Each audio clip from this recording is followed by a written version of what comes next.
this is Seana of the Seana Method, and I am here with a seasonal organizing habit to help you keep your life in order and running smoothly. Every season, I recommend that you declutter your bag. This might be a backpack if you're a student. This might be a briefcase if you work in an office.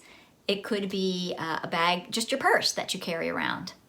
And like all spaces in our lives, bags are places where we tend to add things and rarely remove things.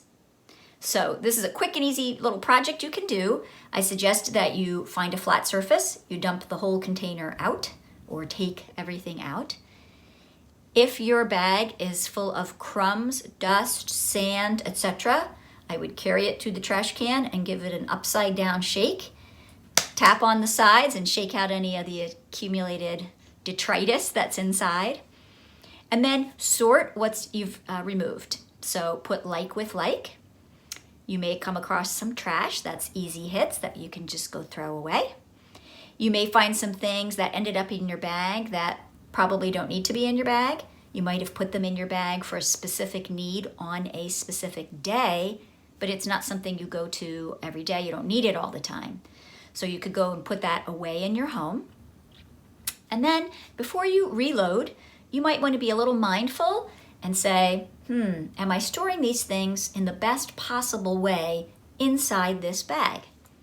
Perhaps you've accumulated some small items like makeup, for example, and instead of just tossing it loosely into the bag, it might be better to get a little zippered pouch that you can tuck inside. Give your bag a fresh look. Say, are there pockets here that I could be using for specific items? It really does help if you assign specific locations in your bag for certain items, and that way you'll know if you're missing one. For example, let's say you have a phone charging cord. If that always goes in the front right pocket, I can easily look in before I head out for the day and see whether I have that cord or not. And likewise, if I'm out and about and perhaps I've taken that charging cord out of my bag, I can easily look in that pocket and see, ooh, that's empty. I must have left my charging cord around here somewhere. This is not a difficult task. In fact, you may find that you want to empty out your bag and use a completely different bag for the new season. And a great time to do that. If you're someone who switches out your bags, I suggest you do this before you take the old bag and store it. This way, when you pull it out next season, it's clean, empty, and ready to go. Will you give your bag a seasonal declutter? I hope so.